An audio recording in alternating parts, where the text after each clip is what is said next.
board that to order. Emergency agents are to the right, left. Please call the roll. Robert Tillman. Here. James Mooney. Present. William Ball. Here. Jeffrey Riazzi. Here. Christine Bellarosa. Here. Carol Kelder. Here. Raymond McClary. Scott Polston. Here. Timothy Wells. Here. Please rise to the pledge. The pledge allegiance To the flag of the United States of America and to the republic for which it stands, one nation, under God, indivisible, with liberty and justice for all.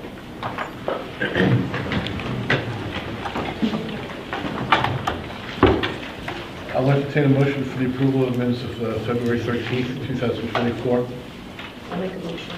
Motion by Ms. Kilder, second by Ms. Riazzi. Any discussion? None being heard, I'll call for a vote. All those in favor say aye. Aye. Ms. Mills, you're on.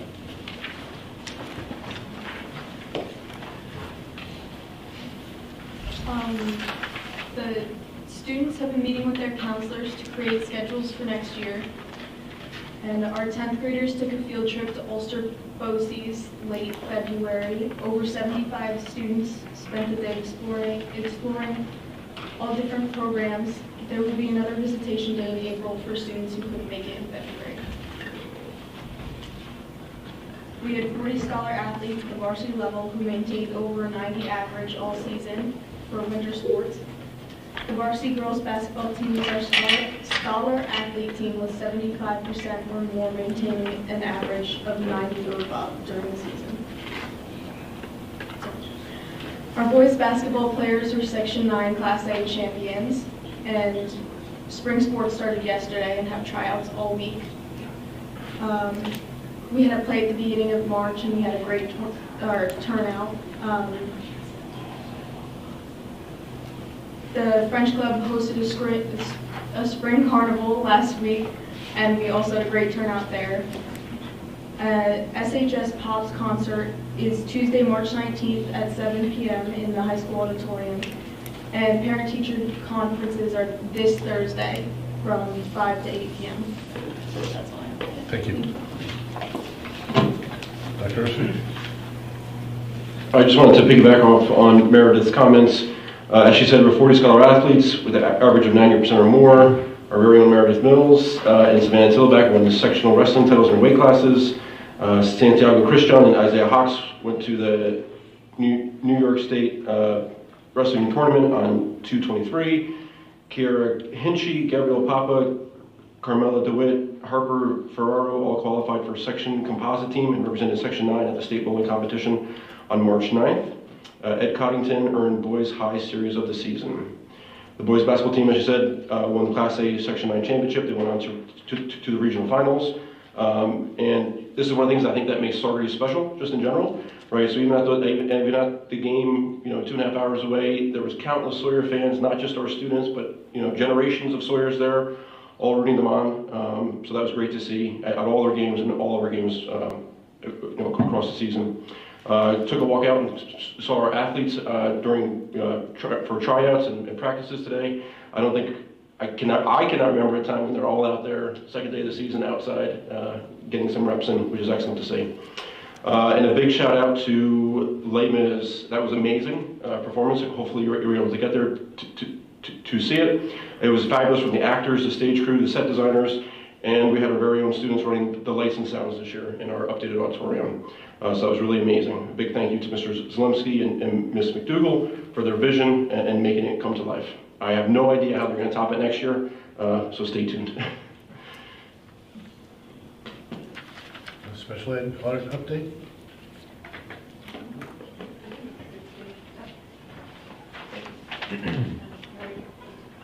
Making sure this is on, I don't know if I need it on, but this is Carol Report-Somer. We worked with Hudson River School Solutions to complete the special education audit. We completed it just this past December, so she's here to present her presentation for us. And I'll be here to assist with any questions as we pass it along. Thank you so much, Jimmy. Jimmy, if you could just put that mic on, you have to slide the button up. Did you? No. Better? Yep, that's it. Excellent. Thank you. Just need a remote. And the clicker. The clicker?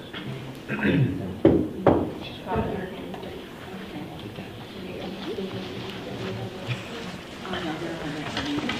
you so much. Thank you. And pardon my back, everybody. Thank you so much. Thank you to the Board of Education, to you, Dr. Ursig, to the administrative team, and to all of you who I had the pleasure of meeting last November and December. My name is Carol Laporte-Sommer. I'm here with my company, Hudson River School Solutions, to discuss with you the audit experience. And we just need to go back to slide 1. If I could ask the tech team to help me with that? Yep. We could just advance backwards. The audit, as Jamie shared with you, was completed in November and December. Just to let you know, Hudson River School Solutions is a subcontractor with Putnam Northern Westchester BOCES and also Ulster BOCES. And as such, districts may be aidable for the services we provide. So, okay, terrific. I want to also thank my assistant, who's not here tonight. She is enjoying the comfort of her Florida home. Pamela Bagucci assisted me in this review. If you could just move the microphone closer to your mouth. Oh, sure. Okay. Is that better, everybody? Yes. Do I need to repeat anything? Okay. Great. So we were contacted by Dr. Ursig, who requested this review. This is a voluntary process, and that is to be applauded. He recognized that this was an optimal time with the new central administration coming into the district, and especially having a new director of special education, the wonderful Jamie Churchill. We recognize that an audit provides an opportunity for a third-party objective review and evaluation of what's going on, and as such, it really gives you an opportunity for course correction and a roadmap for improvement. It is truly an investment in the future for your students, your families, and your staff. A review is, at least the way we were doing it, is very comprehensive. It entails interviews. We interviewed the central office administrators. We interviewed each of the building principals and assistant principal. We interviewed the special education teachers, related and support service providers, and the special education specialists, also known as clerical support. We did a deep dive into documents and data analysis. We looked several years back at New York State Education Department's beds data on the district. We looked at district-wide forms, documents, CSE process logs, all kinds of CSE documents, special education lists, the RTI plan. We also looked deeply into student records, and may I assure you we confirmed and validated complete confidentiality in that process. All told, we were even surprised to see that we had reviewed by the end 150 IEPs. We look at them with regard to compliance with regulations and laws, as well as quality. And the heart of the review is really, and the joy of the review is really going into your buildings. We visited each of the buildings to look at the special education programs and services housed in the buildings. The next chart is a breakdown of the classroom visitations and observations. And as you can see, we visited 35, I think, out of 37 in total, special classes in all the buildings. Interviewed those teachers. That gave us a 95% completion rate. The 2 teachers that we missed, we actually did reach out to and try to reschedule. And the presentation of findings, well, first we generated a draft report. We shared that electronically with the administrative team, gave them a chance for feedback and commentary. Audit findings and recommendations were then reviewed at length, 4 hours worth, with the administrative team in December. They were very patient. They stayed on a half snow day during a storm and let me go on. The final report was then delivered in person in January. We spoke some more. And here I am tonight to present you, the board, and the community with a brief overview of this process. Along our journey, Pamela and I identified many, many strengths, and of course too numerous to list in the time that we have tonight. But I do want to give a shout out to the dynamic leadership team at Central Office who are here tonight. What we were very taken with was hearing that 3, if not 4, I'm not sure of Gwendolyn, 3 out of the 4 are alumni of this district, and being homegrown and some still living in the community, the connection to the community, and I would include Gwendolyn in this, was palpable. Very, very impressive to see that. We were equally impressed with the professional staff, and quite honestly, many are overwhelmed, sometimes despite frustration and that feeling of being so challenged by work. So many of them expressed how much they love working here. And I don't say this just to flatter the district. I have been around, I worked for the State Department doing many reviews. That is unusual to hear, especially in a climate where education has become stressful. So that says a lot about your district. The clerical team too, we recognize them for their commitment to the Saugerties families and students and the staff. They are very proud of the jobs that they do. What also impressed us, and we know that this is a community with a 48% poverty rate, and like all families across this country, despite economic means, there is a stress level that is very high these days, very intense.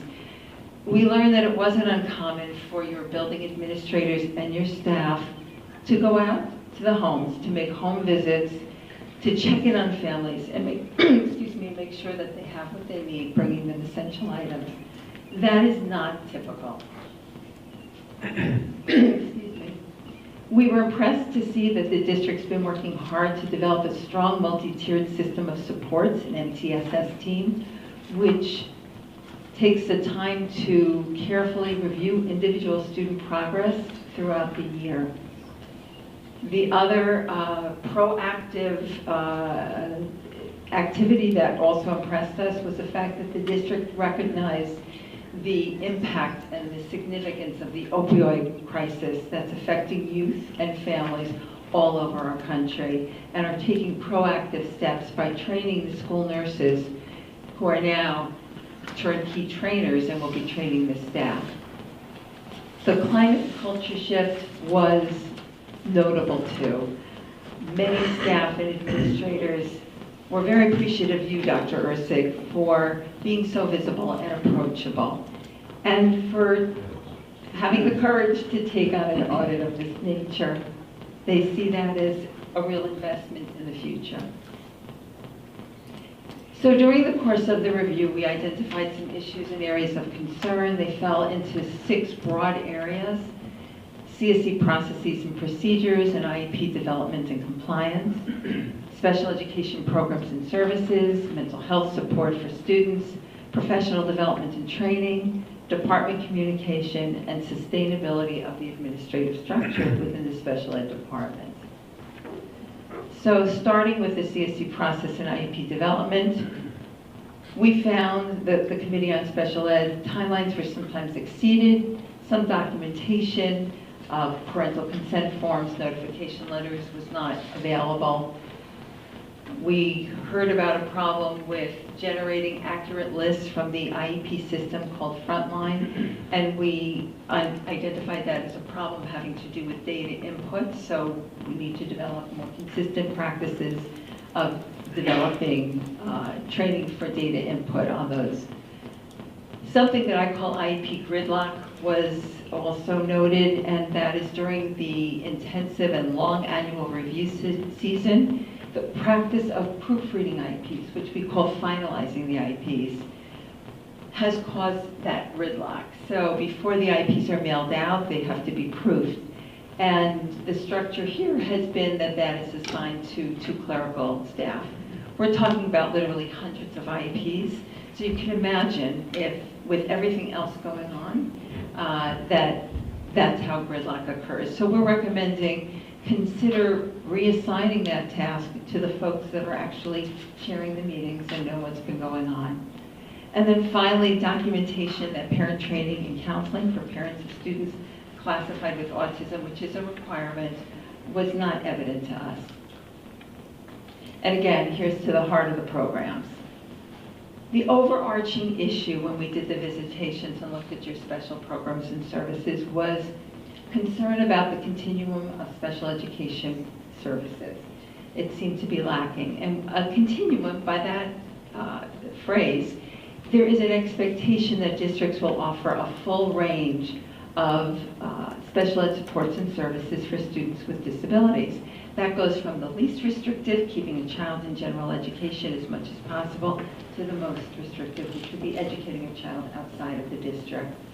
In your case here in Saugerties, you have a continuum, but it's a little weak at the least restrictive end. So we didn't see much evidence of consultant teacher services, resource room, which are part of that the continuum recognized by the State Education Department. We do suspect that that's also had an impact on students being placed in maybe a more intensive or even a more restrictive program. So for example, your integrated co-teaching model, which is a model that has a partnership between a special educator and a general educator. We wondered if perhaps some of the classes might have been oversubscribed with students who, if you had had more resource room consultant teacher or other kinds of variations on that theme, like your targeted learning labs, your instructional support skills classes, they might have been served well there as well. We also had questions about the partnerships, that the assignments for the integrated co-teaching classes. And with regard to the balance of instructional responsibility, that's really where I'm going with this. We would caution you to really consider both teachers' content area of strength when you're making those assignments. And then finally, with regard to the ICT classes, we recognize each day it's just a snapshot. So we saw just a little bit of what's going on, but we did see a lot of the ICT classes. What we didn't see was a lot of evidence of various co-teaching strategies or differentiated instruction for students being employed. That's not to say it doesn't happen. That's based on what we saw. We do know, and we really commend the district because we understand that there has been ongoing coaching by an outside agency, and we applaud your efforts for that and certainly encourage a continuation of that. We also looked at the program called Alternative Learning Program, or ALP or ALP. It's also known as the RCPC program, and RCPC stands for Rockland Children's Psychiatric Center. This is a collaborative model. It offers a therapeutic approach for students with emotional behavioral issues. So the big concern was that this program ends in 8th grade, and many staff, not just the staff working in the program, but staff throughout the district, expressed great concern that when these students enter high school, that there is not the level of therapeutic support that they may have been accustomed to, or some that they may continue to require at the high school level, and that may not be present. Excuse me. So that is an area to certainly take a look at, and that, in a sense, is also part of a continuum, because a continuum is also within a program. Does it go from kindergarten through grade 12 if needed? I'm going to jump down and say also that the program, in our estimation, lacked a cohesive element to it. We noted that the teachers in the classes really did not communicate with one another. There wasn't that sense of a program where they're together. We do recommend scheduling team meetings and taking a look at what is the mission, what is the goal, what is the philosophy of this program, to ensure that there's alignment of the instruction and the social emotional curriculum and a sharing of resources. And also suggest perhaps incorporating other therapeutic components. There's something called dialectical behavioral therapy, or DBT. Many schools are using this very effectively, not only in their therapeutic programs, but in general to support students and as a proactive measure for mental health issues. Also music, art therapy, equine, canine therapy, other kinds of things to bring in to diversify that program and create more of a therapeutic milieu, not just talk therapy. At the elementary level, we looked at the sensory autism program and the learning communities programs. These are special classes. And they shared some commonalities, and again, the concern was These programs actually do not go beyond the 6th grade, again, raising concerns that the staff shared with us about the appropriateness of placements and the ability to support and appropriately accommodate these students' needs when they get to the secondary level. Another common concern there seemed to be somewhat of a blurriness with regard to the criteria and eligibility for placing these students in these classes. So we suggest you revisit that, take a look at what is the profile of students you're targeting for these classes. You want to assure that you're placing students with regard to similarity of needs, academically, social, emotionally, and management. So develop clear profiles and communicate that with the staff that will be considering placement of students in those programs. At the secondary level, we looked at the life skills program, and we recognize that there is a vocational component to this program. Students in the life skills classes may be students who are not college bound. They may be alternately assessed. They may be looking at, when they transition into adult services, going on to a vocational either training program or a job with maybe job coaching. Our understanding is now some of these students are being bused to Kingston to, I think, the ARC program, which is a distance, and there they're having a vocational experience. We would encourage you to try to develop a vocational program right here in the Saugerties community. You've got a great community here. I've been to your diner, I've been to your stores, I love it. There's so much going on. I think you will find that if you can place students in jobs within their high school experience within the community, the likelihood that when they transition into adulthood, that they might actually become employed there is greater, because they've developed relationships then, they're known to the community, and they have demonstrated their work skills that they have. The other point about this program is that typically what we saw is that they're placed with one teacher for pretty much all of their instructional day. Sometimes they may have the same teacher year after year for their high school career.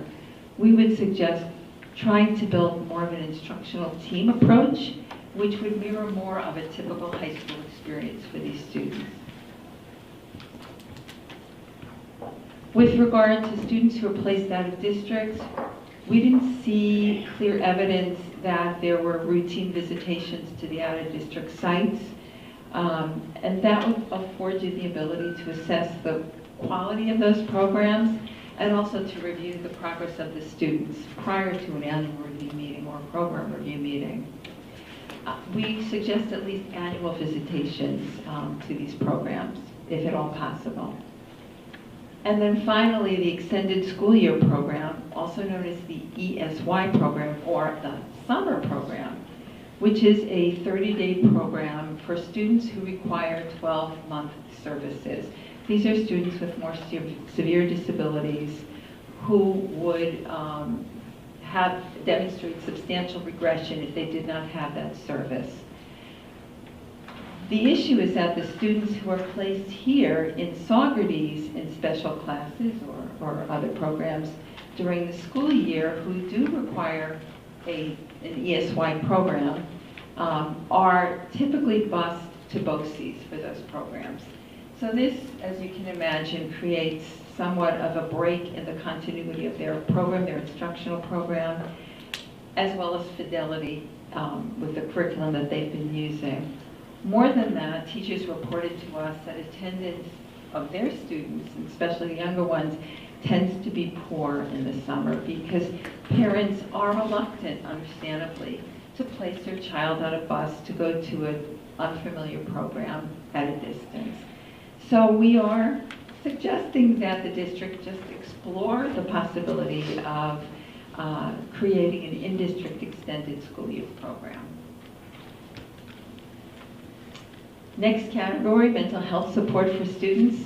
First, let me state that in recognition of the mental health crisis that has surged across the country in recent years, to your credit, Saugerties in the recent past has added clinical staff to each of the buildings. That is exceptional. That's great. But here's what we're seeing. The structure that you have now assigned school psychologists the bulk of chairing of annual review meetings and some program and some initial reviews. This means that they are not as available as they would like to be and need to be to support all students in the school with any social emotional issue or mental health issue.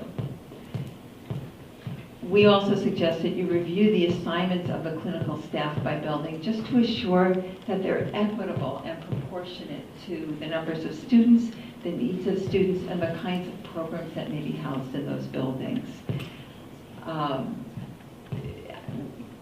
I think that, that's a process that's very important, and I think it could go a long way.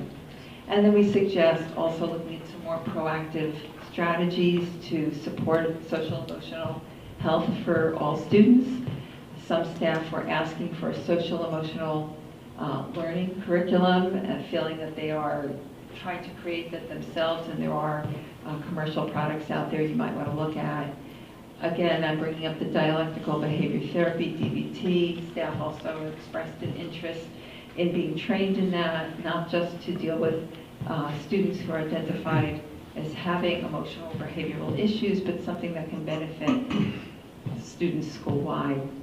And also the need for, and staff expressed this too, stress reduction mindfulness programs and resources for students. So when you're looking to build mental health services for students, that means you also are going to have to train staff. So I'll just jump down to the last bullet there, which is providing training for staff in those proactive stress reduction, mindfulness strategies, and DBT. But before I go on, I want to give credit to Dr. Rohraback, because while staff did share some concerns about professional development over the years, they did make note, and they credit the Deputy Superintendent's Office for the positive shift and change that they have seen recently in providing more relevant professional development. But it was mentioned, teacher assistants and aides felt that the kinds of workshops and training that's been afforded to them in the past on superintendent's conferences did not always meet their needs and relevant to the kind of work that they do. Similarly, some of the professional staff with special ed teachers, related service providers in particular, we're talking about your speech providers, your clinical staff, also felt a need for some very specific kinds of professional development. Department communication. You've had a turnover of administrators within the special ed department, and we'll go into that in the next category. And when that happens, you tend to also have a lot of changes in how procedures and processes, and that really generates confusion. So we're suggesting to reduce that confusion and inconsistency in how some of the processes, procedures, and expectations for staff are communicated, that perhaps developing a procedural handbook for special educators, for the staff, and related service providers could be helpful. There is something called a district plan for special education, which is required in New York State regulations. We didn't see evidence of that, so that needs to be developed. I'm so sorry, Jamie, that sounds like a summer vacation project. Will help. And then the last item is something that's not easily rectified, but I would be remiss if I didn't bring it up, and that's simply that the physical remoteness of the special ed and pupil personnel offices, which are located at Mount Marion Education Center, just doesn't promote a perception of visibility. It also puts those administrators at a slight disadvantage, my words, not theirs, in that they don't have the luxury of being able to easily mix it up with staff and students and just more in an organic fashion just drop into a classroom. They are quite a distance away, and they can get caught up in meetings and all kinds of things that come their way. And if there's any way around that, certainly that would, I think, be welcome. So the last area, which I save for the end because this is all about the administrative structure within the special ed department. and the sustainability. Quite frankly, we don't think it's sustainable the way it's currently structured. Evidence of this is the fact that you have had such high turnover in that position in the past 7 to 10 years. We learned that in just 7 years you had 5 directors. In 10 years, 6. We'd love to see Jamie stay until she retires, which will be a long, long time away. Last year, I think the movie that won Best Picture was Everything Everywhere All at Once. That, to me, is what special education is all about. There is so much going on. There are mandates. There are timelines and deadlines. There are crises galore. There are issues with students. The same kinds of administrative problems that come up in buildings come up all the time in special education. When the director is busy running CSE meetings and CPSE meetings, the director doesn't have an opportunity to really deal with instructional support, programmatic improvement, and quality. And that would be my concern, that all of that diverts the administrator from being able to really address. And now that we've brought some of these items to light, you certainly would want to be able to provide your director with the time and energy and support to be able to focus on a corrective action plan. Similarly, the psychologists, and this is really, I'm repeating myself here, but they have been doing a great volume of CSE meetings, which again has diverted them from being able to provide proactive support and crisis intervention for students in their buildings. So quite simply, we feel that the current structure is really just not conducive to building and to assuring that you will have the high quality special ed programs and services that you so clearly want and so clearly deserve. The next slides I'm providing here illustrate the organizational structure that you either have now or that we are proposing you might want to consider. So at the time of the review, this is what we saw. There was a director of special education, no other administrator to assist, and the 5 psychologists who are basically chairing, as I said, the majority of those annual review meetings and program reviews and some initials. In late December, you refilled the position as a CPSE CSE chairperson who also focused on preschool and out-of-district students. So we're glad to see that, and I'm sure that's been a wonderful help. And even still, though, minimally, what we are suggesting is to provide an assistant director for special education, because that role would assist with not only the day-to-day in the CSE meetings and the CPSE meetings, but also the supervision of staff, the evaluations, the observations, the assisting with budget, grants, all of those voluminous things that are very challenging in special education and relentless. In this model, we are considering the economic considerations that all districts are facing. And if you notice, the position that you just refilled, that chairperson, is absent. And we're saying if you had to choose, we're suggesting go with an assistant director and move that position up to provide more support to the director. But if you can, we suggest certainly if you could keep that position that you just refilled and still add the assistant director. And of course, even better would be if you had the ability to provide 2 assistant directors, one who would supervise preschool and elementary and the out-of-district students at that level, and the other who would be focusing on the secondary and the out-of-district students at that level, with staff coming below those positions. So, in a nutshell, I have a 2-page summary, which sort of looks like this to give you.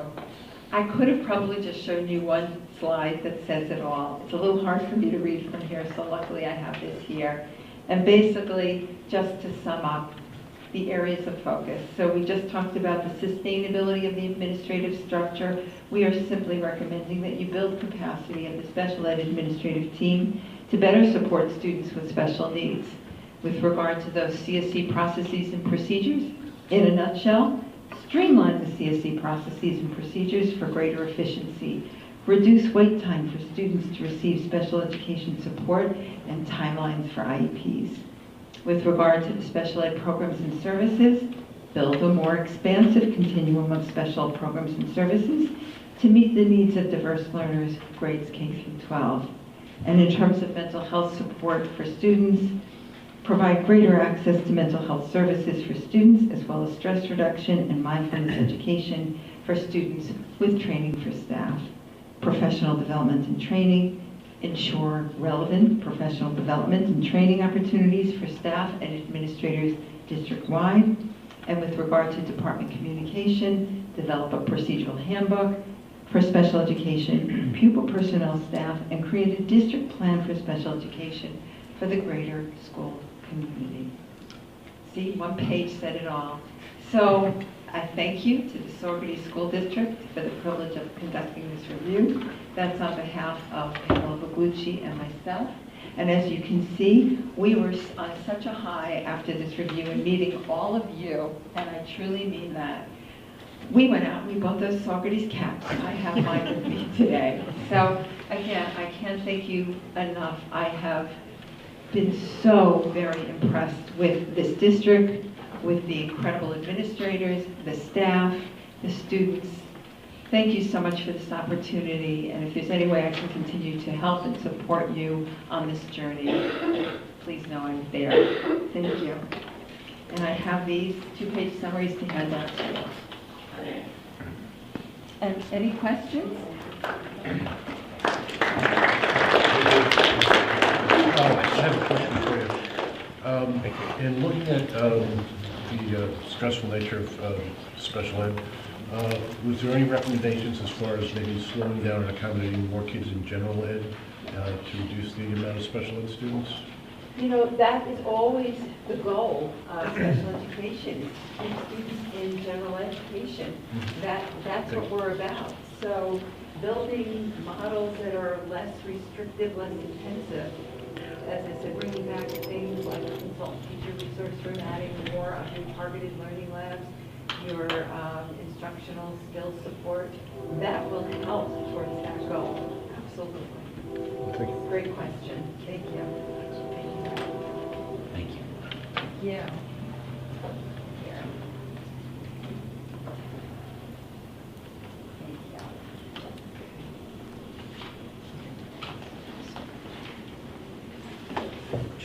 Any other questions? As I said in the first string, we have a very, very dynamic leadership team here. Very fortunate and a very impressive district. Thank you again. Thank you. Thank you. Thank you. And by the way, there is a rather long report, very detailed. As I said, this really was a nutshell version, so there is available. Ms. Vail, you're up.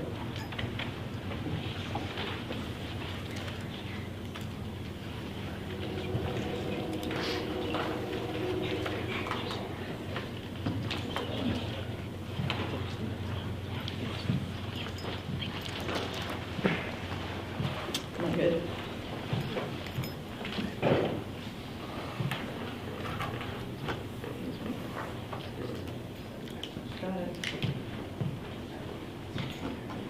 Good evening. Welcome to the junior high presentation, the middle school, where we're a lot of energy and a lot of programs. As you can see, I still broke it up in our district goals, what we're going to be talking about tonight: student achievement, culture and community, safety and security. Always a lot going on, and I'm pleased to be the leader of this building, and I thank you for that. Without further ado, I do want to bring up our student government president, Addison Puertas, 8th grader. Our student government actually attended our recent BLT meeting where we were able to grab some student voice too. So I was happy to have them at that as well. Addison, come on up.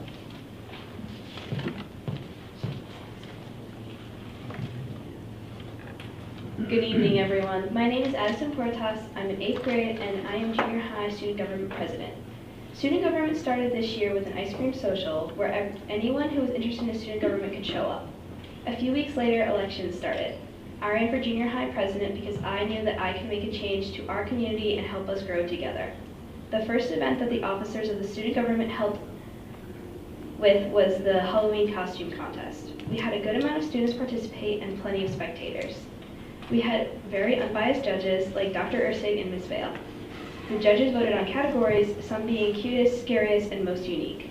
In November, student government officers introduced the veterans during the Veterans Day breakfast hosted by the junior high school. The rest of November was spent planning our dance and upcoming Spirit Week. We had our dance and approximately 200 students attended. And our choir teacher, Mr. Z, DJ'd the dance. Our secretary, Barry, made the playlist. We had teachers as chaperones in both the junior and senior high, along with the junior high gym. We offered yard games, board games, face painting, dancing, and pizza. Lots of people enjoyed dancing and the games in the gym. The turnout for the dance was better this year than last year. That next week, we had our junior high Spirit Week, with some of the Spirit Days being Movie Character Monday, 'Tis the Season Tuesday, and Through the Decades Thursday. The beginning of the new year was spent planning and coming up with ideas for the upcoming months, one of these being the carnation sales for Valentine's Day. The student government sold carnations the day before and the day of Valentine's Day. The flowers were a massive hit, and we sold out within 10 minutes on the second day. This past Saturday, the student government hosted their own booth at the Spring Carnival. We hosted a spin art booth, which was a great hit. Some upcoming events for the student government would be our annual Shamrock Scavenger Hunt, where students find shamrocks around the school and turn them in for small prizes.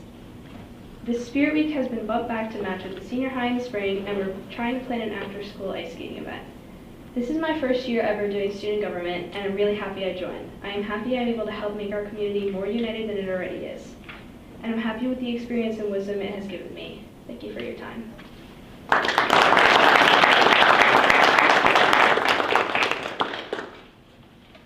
That concludes my presentation. Nice job. Thanks. Brief and amazing. So I just have to shout out to Ms. Millinson and Ms. De Silva. They've been doing the student government at my building for, I think, 4 years, if not longer. Oh, that's right. For 4 years, and they really make the students have the voice. They make the students plan the events. They don't just say, hey, let's do this. They bring the ideas to them, and they really are two great. It's a teamwork thing, and they work very well together, so kudos to both of them. I really appreciate them stepping up every year. I have to click this. Is it moving? Yeah. Sorry, Addison. All right. So at the beginning of the year, I want to say in one of our August or maybe the September admin council meetings, we were presented with our attendance data, and we were given a task to make a building goal to improve attendance. My first thought when I saw 115 of 375 students having 18 or more days out for the junior high, that's triple what it was before COVID. We were at 9% before COVID, and we were now at 27%, which is true across the board. Like, it's not just a Saugerties thing, but it made a deep impact on me. First of all, I don't like to be in last place for product attendance, but also it just made a point that our connections are so important. So that's why there isn't like chronic attendance will improve by 1% or 4%. I just want attendance to improve overall. What we did is we took the profiles of 115 students and we looked at who they were. Some of the things that came up were travel athletes, so it's very easy to get to 18 days out if you have multiple tournaments. Another part came up, which is school anxiety, which we're really trying to address, and we'll talk about that a little bit more. And also illness. We were still dealing with the pandemic in real time. They had to stay out of school multiple days. We took this to the BLT, and Chelsea facilitated a protocol. And we were able to look at some things there, which are on my next slides. So some of the data dives that I already said. The GPA was 78% for all of the students when I took an average. So they weren't failing. They were mostly successful being absent that much, so that raised another question that we are talking about. And then a look after second semester, 16 of the 115 are no longer in our buildings. 9 have moved to a different district, 5 pursued homeschooling, and 2 were in an outside placement. So that left us with 99, and they are at the junior senior high school. 24 of them are not chronically absent at this point.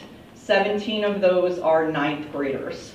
So you ask yourself why 17 out of 24 have better attendance. I think sometimes the high school, it's credit bearing. They were able to choose their own path a little bit more, and they may be being engaged in programming that they want to be engaged in, which is one of our goals for introducing them to the CTE courses. And we have added 80 students are now on our watch list that weren't on our list last year, including the 7th graders, because we didn't have them in our building last year. So we're still working. So we've added the AP for attendance. Mr. Molyneux, the athletic director, also has that title. So we're able to focus a little bit more when we see a student that is showing signs of struggling. We went with 9 days absent around Thanksgiving. We looked at those students, and now we just do a total, and I'm running the percentages. So what we have is called a student success meeting. We ask the parent to come in, we have the student sit down, they meet, and there is a plan. It's really about the student voice again. We ask them, why don't they think they're coming to school? What can we do for them to get them in the building? It can range, we can do any program that we need to do. Sometimes we'll do a soft in. If they've been out a long time, we might suggest, come in for a half day for a few days and then go to an extended day. And this is facilitated by Anna Millinson, our social worker. And then we do check back 2 to 3 weeks. We have a meeting with the student and ask how things are going and if they need any other support. Okay, moving on to the academics. So there's growth again. This is the Math iReady. And we have them take it when they get to school in September, and then we just gave our second one in January. And last year, we showed growth just as we did this year. So in 7th grade, 12% of our 7th graders did improve at least one grade level, and 21% in 8th grade total. And then my takeaways are there, but I don't like to read the sentences. And ELA looks a little different. There was a 10% growth 7th grade, and 6% of the students bumped up in 8th grade. And that is our iReady diagnostic, but I'm going to be talking about a lot of classroom practice in a little bit. But I am going to turn my microphone over to Ms. Defina to talk about building goal number 2, which is definitely connected to building goal number 1. Hi, everybody. Thank you. So our second building leadership goal was to adopt some new practices. We're all about trying new things at the junior high to enhance a feeling of belonging in our students. It's really, really important to us that all of our kids are connected to their peers, but also to the adults in the building. So in the audit report, you heard a little bit about the multi-tiered systems of supports that we used. It's a way to provide a little extra for students in ELA and math without necessarily putting them into a co-teach class. We've also focused a lot on transition. So both the transition from 6th to 7th grade and 8th to 9th grade. One of the nice things about me getting to work with 7th through 9th graders is I can really be a big part of that transition for students. In our 6th grade visitation day that happened last month, we included this year a student panel. So we had 7th and 8th graders that the 6th graders could ask questions to. They got to submit their questions in advance to make sure that we really covered everything they were looking for during their tours. As a piece of our 8th to 9th transition, my 9th grade team is conducting empathy interviews with 9th graders. So we randomly selected a group of 17 9th graders and just we're asking them about their experience and things that they think we could improve on in the transition from 8th to 9th grade. Our junior high teachers do a process called grand rounds every 2 weeks, and Ms. Vale has implemented a new protocol this year called Minute Mentions. So that just ensures that during the team time, the junior high teachers are talking about every student on the team at least once a week, so that when we get to grand rounds, we have a really clear picture of how kids are doing and help make sure no one is falling through the cracks. Literacy and math MTSS collaboration, so in our master schedule right now, we have one planning period every other day for those MTSS teachers to collaborate.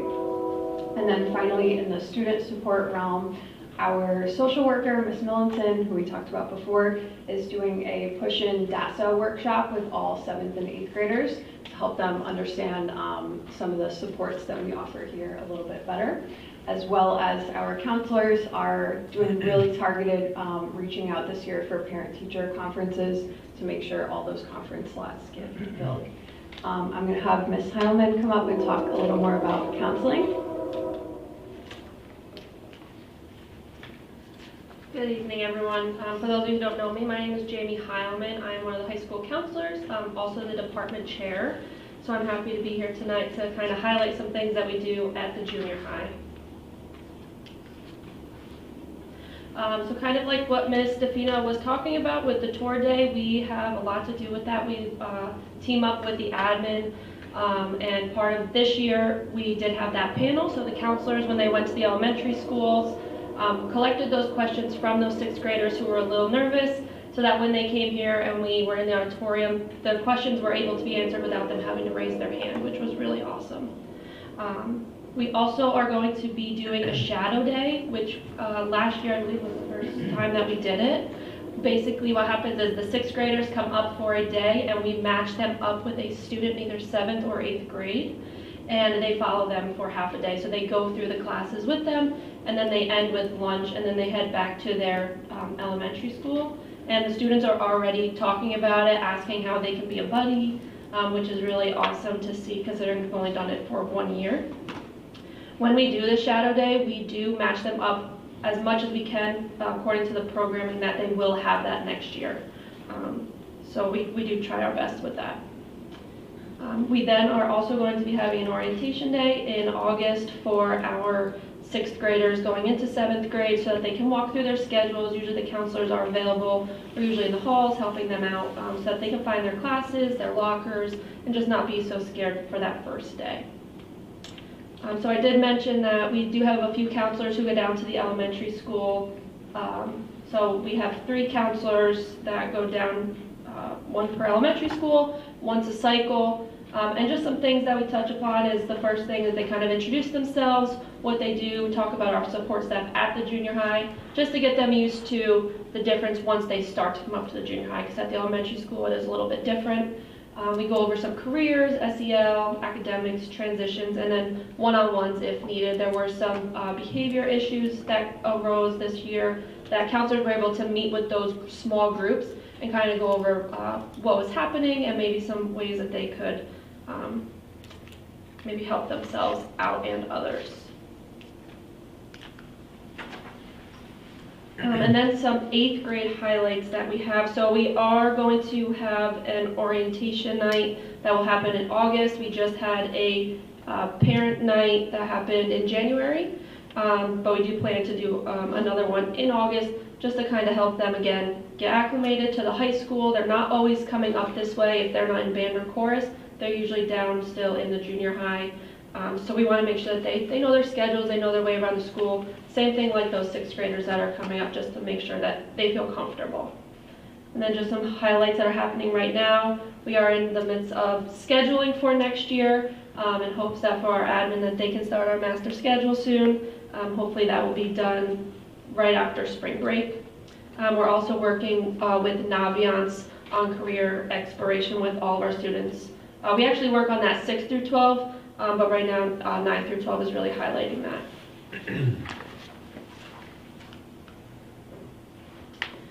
Some really cool things that we have added that I really enjoy working with Ms. Vale on is we've created a bunch of classes in the junior high to help that 4+1 pathway towards graduation. So as you'll see, the students that are enrolled, so this was as of last year, so all of these students have went into 9th grade with some sort of high school credit, and they were able to kind of pick which pathway they wanted to explore, so that as they got into 9th grade, they could then, if let's say they did technology and they're like, you know what, not really a fan of that, but maybe they like the business class, they can then go on to the business track.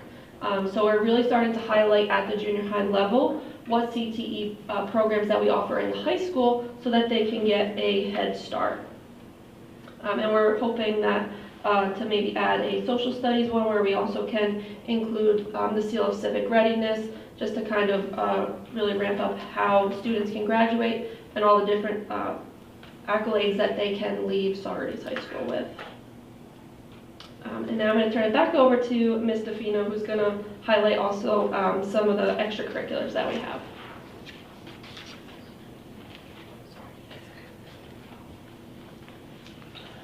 So just quickly, some other opportunities for connection for students in our extracurricular.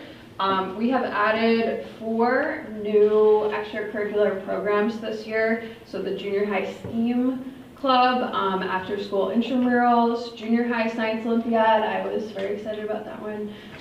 Builders club starting soon. And then Ms. Vale told me today that this weekend we had 8 junior high students in Sawyer Strength at the Combine this weekend, so that's super exciting. So again, at the junior high, we're really about helping kids figure out where their place is and who their people are.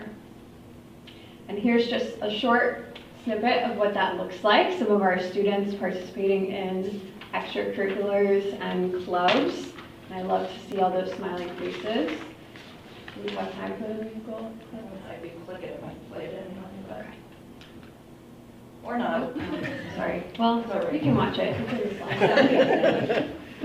And then finally, I just want to talk a little bit more about the DASA workshop that I mentioned before. So Ms. Millinson, our social worker, it was one of her professional goals this year to help students understand DASA better, as well as understanding all of the steps the adults in the building are taking when students report bullying or mean behavior or a DASA claim.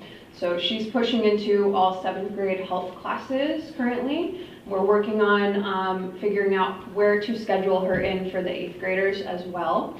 She has a whole interactive activity with the students to help them understand what DASA is, what Dignity for All Students is all about, along with what is empathy, help students strategize with peers, some actions they can take when they experience bullying, and then sharing with the students all of the steps that myself, Ms. Vale, and the entire support team are taking on the back end when a bullying or incident report is made. So that is super, super important work. And Ms. Vale will close out the presentation. Thank you.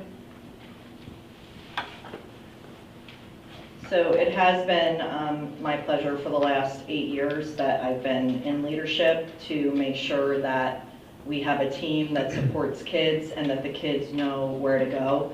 I'm really grateful that my support team is people that do want to be in the classroom and get to know the children. And it's really just great. I love my school, you know that. So one part, when I first presented 8 years ago, there was a missing piece as far as creating adult learners in the building. And we are all learners all the time, and many of us can say that, but I really feel like we're living that and walking that now. With the addition of the coaches to the junior high school, Dr. Jen Schlaber is at my school, and also Kristen Whalen. They started working with 7th grade teams, both of them, to bring student talk to the classrooms. I think that that's like a common goal, to have students talk about their work with each other. because sometimes they take suggestion from their peers more than they take suggestions from the adults. So they've been working very hard in building student discourse, giving them ideas for small group instruction, and my teachers are embracing that, letting go of the reins. You know, I have seen it firsthand in my APPR and my observations, and it's been really great. Actually, the Thinking Classrooms book there was brought by Peter Omura, my 7th grade math teacher, did summer work on that, and he brought it to Kristen and said, hey, this is a lot of what, you know, iReady is talking about with discourse, and she's like, let's try that, and she has embraced that. And basically the children don't walk in and sit down in the desks. They actually create a circle first, rather than getting comfortable and relaxing. They kind of stand and listen first and then sit down and get to work. That's one of the strategies there. It's been also in the ELA side, Dr. Jen's been talking with students about what they really like to read and investigating their attitudes, their beliefs, and their values around independent reading, and really getting to know the children and having teachers getting to know the children. So I can't speak enough about Dr. Rohrbach letting me have the coaches this year, because it's just that next step up with professional development, so I'm appreciative of that. The next slide. I have to pick this up again. So Innovative Designs in Education, you'll see it as IDE. That is a company that I have been working with. We first were introduced to them in admin. Tanya Bosco is the woman that I've been in discussions with, but we have a full program, and we have an online learning. It's like a tool, so they're not like clicking through and reading. It's an interactive tool with modules, and we've been focusing on the lenses of equity, and in the learning modules, Ms. DeFino and I have been doing it at every faculty meeting. And it's about, again, engagement and empowerment on the parts of students, but also getting the teachers more excited about being in their classroom, and also empowering them to be able to be the best that they can be too. So in January through March, we introduced a choose your own adventure. So they were able to pick, there's actually 7 different modules. They were able to tell me which ones they wanted to work in, and the top vote getters were executive functioning, student agency, and classroom management. So they've been working through those modules, and we had 80 minutes our last staff development day on Friday, so they were able to do that. It's great when they can talk to each other and hash out things that they've brought to the table and gain new ideas. It's really been wonderful. Also, Erica is the co-teach consultant that has been working with them, so she also, there's familiarities in the modules from what Erica has been presenting with my co-teach teams as well. So the other program that the junior high is piloting, Torrance Hampton came and talked to us at our admin retreat at New Paltz this summer. Dr. Ursig, Dr. Rohrbach, and myself were all in his first session. And what he gives is a sidewalk for the children to be able to, everything that we've been talking about in education, picking who they want to be, realizing what's important to them, and their passion. And this is like a walkthrough, and again, kudos to my educators that decided they wanted to go ahead and tackle a pilot. That would be Steph De Silva, Alan Meyer, Ed Hasbrook, and Jen Zykot. In 7th grade, we have the digital citizenship class, so the 7th graders, some of them are participating in that if they have Mr. Meyer and Ms. Zykot, and Ms. De Silva and Mr. Hasbrook are doing it in their targeted learning lab. So the things that they will be doing is a passion and talent audit, so it's a self-assessment. And then we're going to be incorporating career research and discovery. So once they decide where their talent or their passion lies, they'll be exploring different career paths. So again, like we have a lot of 7th and 8th graders that may want to be a professional athlete, but not all of them are going to get the Yankee cap. But there are so many sports careers like statisticians, ESPN commentator, athletic trainer. So they're going to be looking into the careers of what their self-assessment gives them. And then we're looking to do a presentation of their, what's called their passion playbook. We're going to be planning a Genius Day in May or June. So the 50 students will have a presentation, and Florence Hampton's actually coming to see that. So he'll be back, the author of the book, to do that. In conclusion, because you've been listening to people for a very long time. In conclusion, the culturally responsive, sustaining education philosophy has been something that was presented to me like 3 years ago, and I've kind of always kept it in the back of my mind because a great school will have all 4 of those things. So I've just highlighted underneath each of those 4 things what you heard about today. And some of the look-sees, the science of reading was just brought out by New York State Education, and finally the state has decided that the standards for SEL should be incorporated into a document that also deals with academics. So I was very excited to see the layer cake start to happen between social emotional learning and academics. IDE will be with us through 2025, so those modules for professional learning will be available to us to design. And always, those 4 things are not possible without parent reach outs and a community. So that will be a focus for the junior high into the future. Thank you.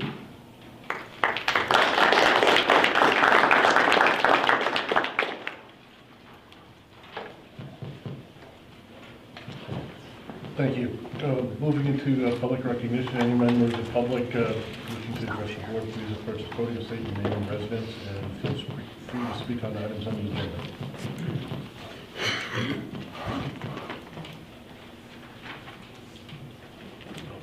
Yes, you're on, Dr. All right. So my Miss Mills is going to be getting ready to present just a couple highlights as she's getting set up. It'll be a special board meeting on April 2nd. That'll be focusing on budget proposals for the upcoming school board vote. There may be personnel items as well as board action items on that agenda as well. Strategic planning is in full swing. We've had 67 people sign up and participate in our community night. It was an amazing turnout once again. The facilitator kind of once again noted the commitment of the Saugerties community to our kiddos. On Monday, my admin team worked on developing action steps based on the community's input for that. We're focusing on 4 pillars of academic excellence, family community engagement, professional culture, and the student experience. And more information will be coming out on that in the coming months. Last time I did share that the governor's proposal would reduce our foundation aid by $441,000. I did receive word today that the Senate, in their one-house budget, is looking to restore that Save Harmless foundation aid cuts. They're looking to provide a minimum of 3% foundation aid increase. They're looking to expand the universal school meals for all schools and increase overall and per pupil funding for pre-K, and then extending the public retiree income cap waiver for an additional year. The Assembly had very similar things about restoring the Save Harmless foundation aid cuts, providing a minimum of 3% increase to foundation aid, funding universal school meals for all schools, as well as increasing overall and per pupil funding for pre-K. So it appears as though some of our advocacy efforts have been paying off to that regard. So with that, I will turn it over to Ms. Mills for a presentation. Good evening to the board, to the staff, to members of the public who came tonight. Developing the budget is a cooperative process, and it is our cumulative knowledge that makes a strong and accurate budget. So tonight's goal is to kind of look at where we are and where we're going. We're going to look at our tax levy calculations, foundation aid and other state aid, miscellaneous revenue, and finally our rollover budget. There are quite a few slides in this deck. Not all require you to talk a lot. Some are there for your reference, to have on hand if you want to look at more closely later. The first one is one of those slides. There's lots of small print on there. But at the top, you'll see that our total tax levy calculation comes out to $45,785,658, which I'll go over in a little more detail on this slide. The first number that goes into our tax levy calculation is our tax-based growth factor. Ooh, there we go. And we are the second highest in Ulster County right now as far as our tax-based growth. That's at 1.0124 up there. The second number that you'll see appear 2 times in the calculation is an economic stimulus agreement. Those are pilot agreements. Our municipalities make agreements with companies to bring in business that will improve the economy, and in trade for not paying taxes, they pay a pilot, so payment in lieu of taxes. That first payment, pilot up there, comes out of the calculation. That's what we paid last year. The next number where you see the capital levy, that comes out of the calculation. That's what we paid last year. So it returns our base number to the base. And as the calculation continues, you'll see that 2% cap that everyone talks about. That is where the 2% gets rolled in.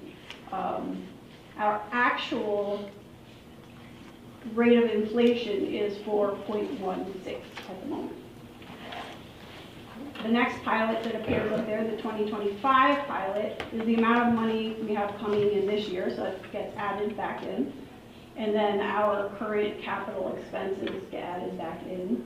The final number on there, the ERS increase, is because of the large increase, which we'll talk about a little later in this slide deck, that occurs with the state retirement systems. The state gives us a little bit back for the expense we're going to incur that is much larger this year than last year.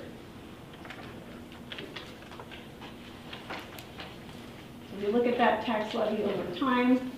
The slide shows that we're at a 3.62 increase in the tax levy with a 1.6 million increase this year. The numbers are based on a 2021 assessment. So that's not your market value, that's your assessed value. And if we take the total property value, the current taxes in Saugerties are about $20.13 per 1,000 of that assessed value. And the 1.6 million adds about 70 cents per 1,000 to that number.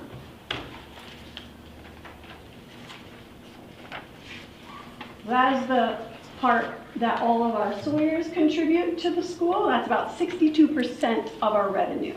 It comes from our local community. So thank you to our community members for supporting our schools and student education. The second largest part of our revenue comes from foundation aid. The state determines a per pupil amount that's based on inflation and a regional cost factor, how much it costs to live in Ulster County, and then a pupil needs number also goes into that calculation. So you start out with the base, the 14,000 there, and this per pupil cost is not something the state pays. It is to be shared between the state and the community. And the state says this is the basic number to provide a basic education, not an enriched education, not an innovative education. This is what it costs for them to contribute to a basic education. So we have 2 choices. One in which they have a local share and a state share.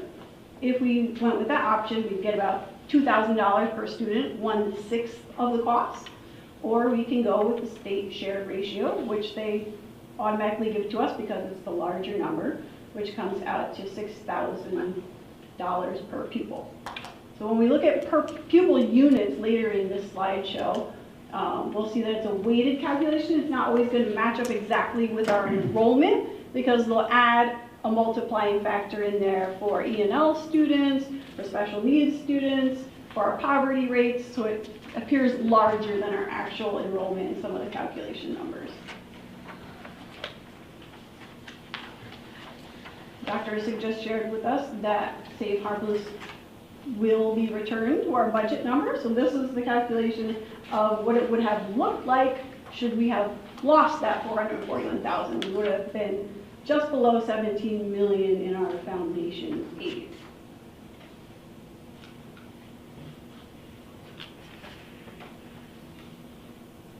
The expense-based aids are money that we spend and then it is returned to us based on various percentages in the following year. So the first number up there is transportation.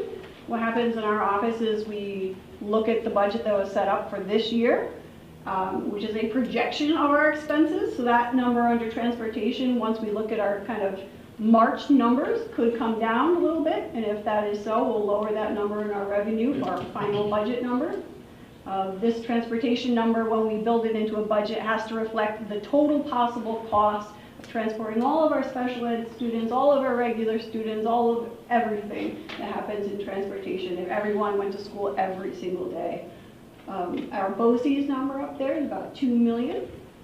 Excess high costs is the number that comes from high tuition placements and other costs for mostly special ed students. We get a little $340 bonus for being in the tax area.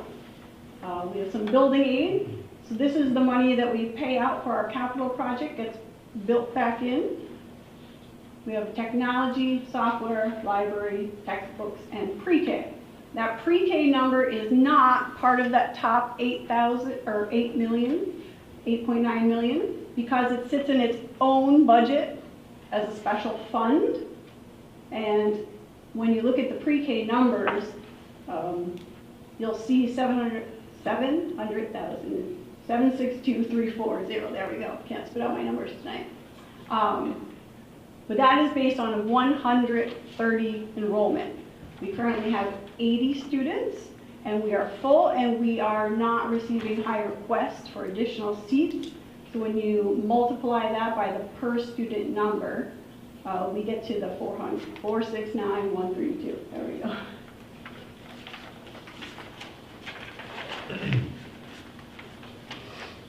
Other revenue sources are 1.7 million.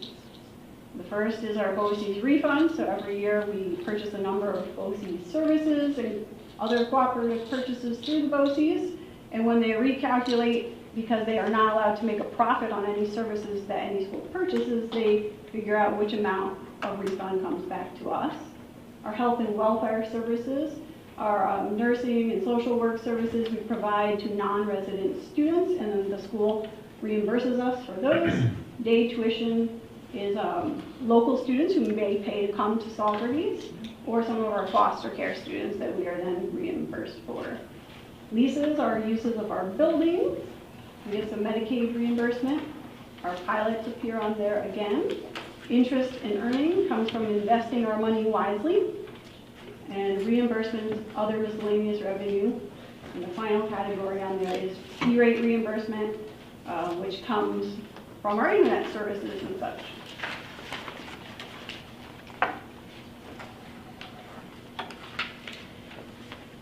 So this chart just kind of shows a comparison. Should we have lost our state aid, you'll see our previous year has lots of green, and this year we have some questions.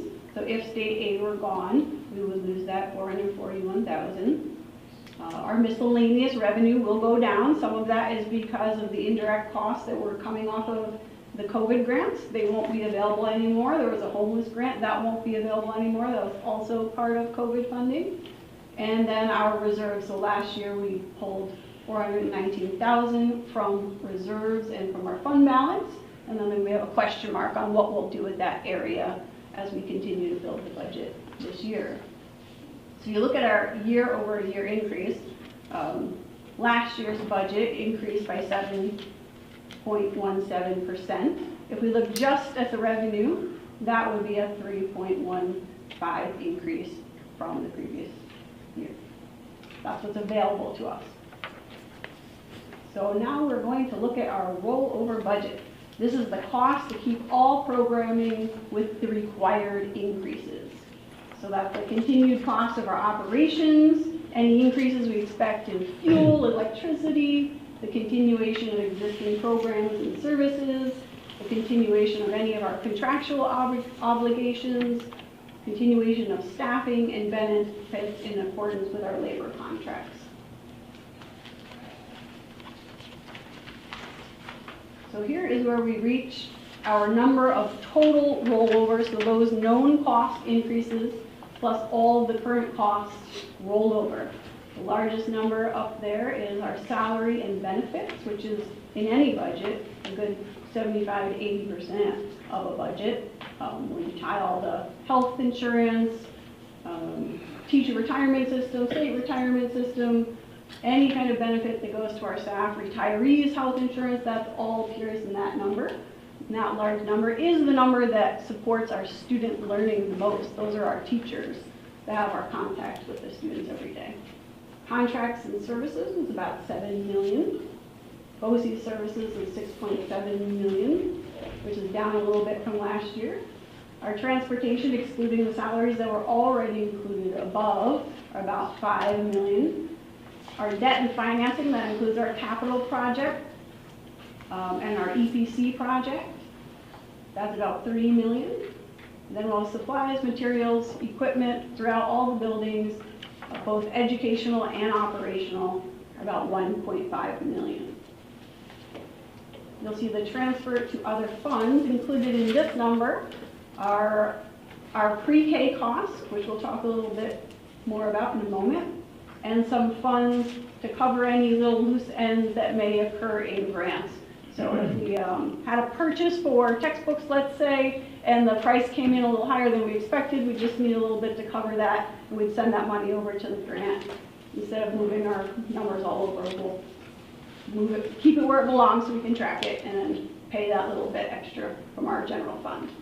The final number up there is our capital outlay project, where we pick something that needs to be done in the school, in this case our Riccardi flooring project, and we'll do a little chunk of that upkeep each year.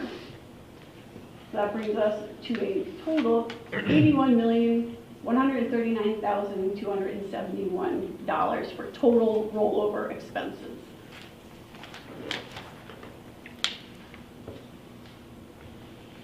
Of course, our anticipated revenue is about $73.4 million. That would leave us with a funding gap of $7.7 million. We now know, since Dr. Ursic just shared the news, that we're going to have Safe Harmless returned, and we are expecting that. I hope so. We were okay. I didn't know if it was a final word or not. So the hope is getting stronger. That's good news.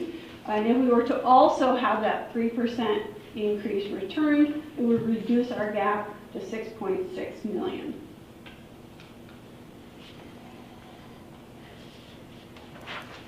So when we look at our spending compared across the county and across the state, you'll see down at the very bottom in the yellow, the state average is about $26,000. The county average is about $28,000, we round. And then we have Walkville, Marlboro, and Saugerties. So we have been very efficient with our funds over the years in comparison to some of our neighbors.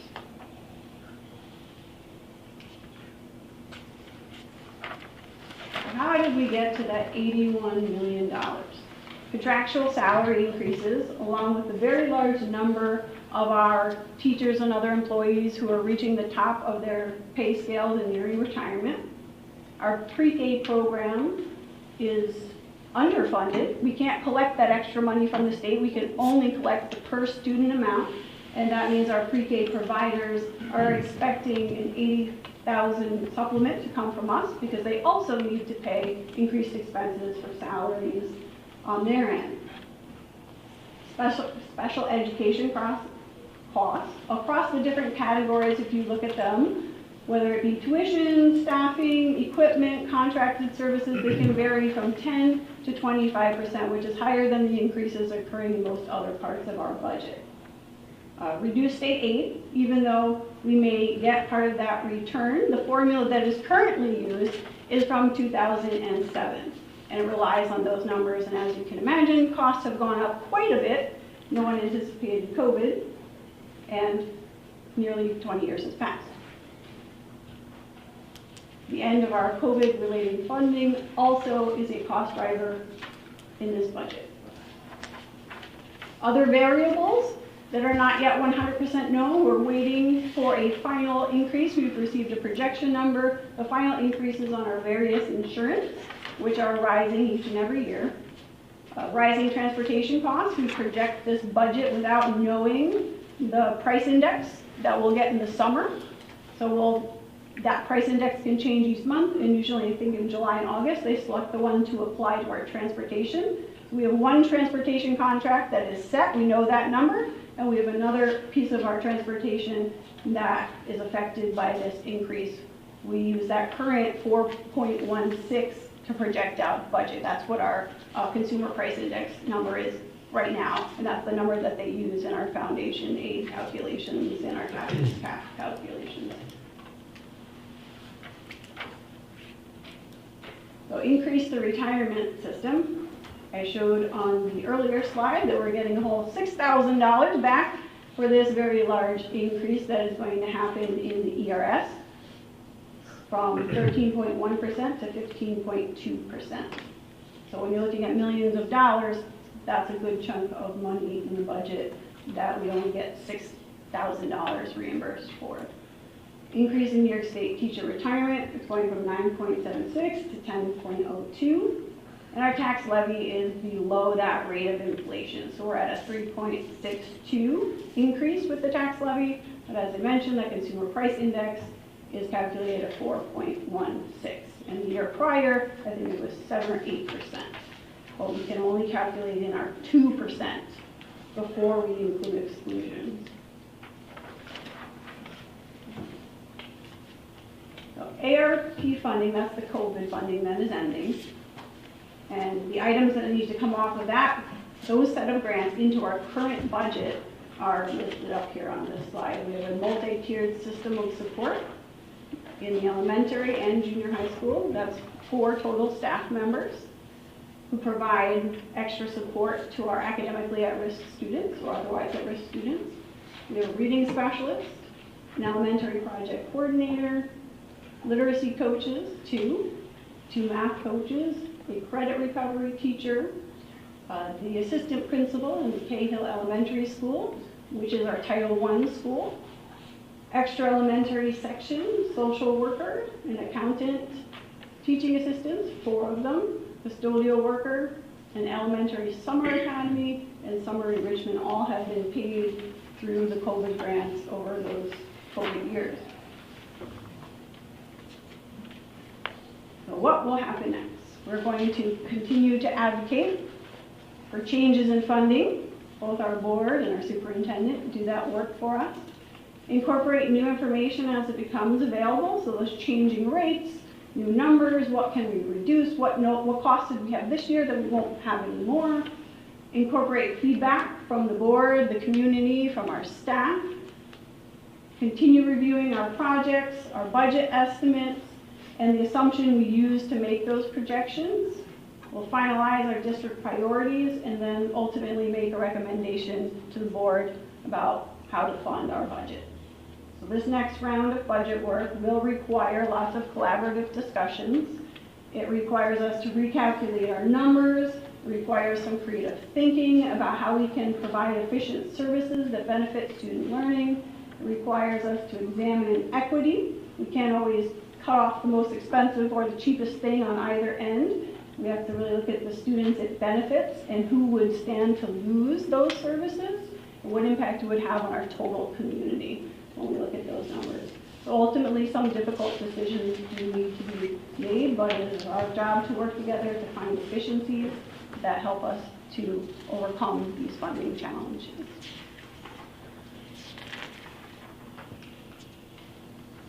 Upcoming dates. So we have our April 2nd budget workshop. We'll refine this number. April 16th, the board sets the budget for the vote. May 14th will be our public budget hearing. And finally, on May 21st is our community budget vote.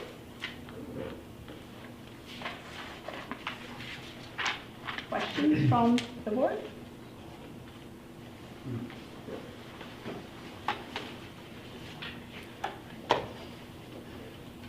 Question. Just to clarify, is this on? Yes. Okay. The 81 million, the 57 million in this salaries and whatnot, that's including all those COVID. So that's assuming that we are carrying forward all of that COVID positions Yes, Is that you're correct? exactly right. So all of the general fund numbers, plus all of the expenses accounted for currently in our COVID funds. Okay. And then I just, one of the things I just, kind of just struck out at me is 81 million is a significant increase over last year of almost $10 million of, just rolling over last year's budget. And I know the COVID funding was only $1 million, so I'm interested really in seeing, we've been given some high-level cost drivers, but sort of more detail, really, where is that $10 million coming from over last year's budget, but also knowing that on an actual basis, our budgets in at least the last few years have come in under what we budgeted. Like, I think right now it's like $66 million. And so now we're looking at a budget that's almost $20 million higher than what we're actually spending today. So that's sort of where I'm coming from. I'd like to see more information on that. Sure, so I can speak to that a little bit. Okay.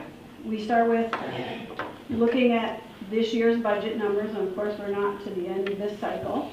So we have to sort of project out what is left to spend.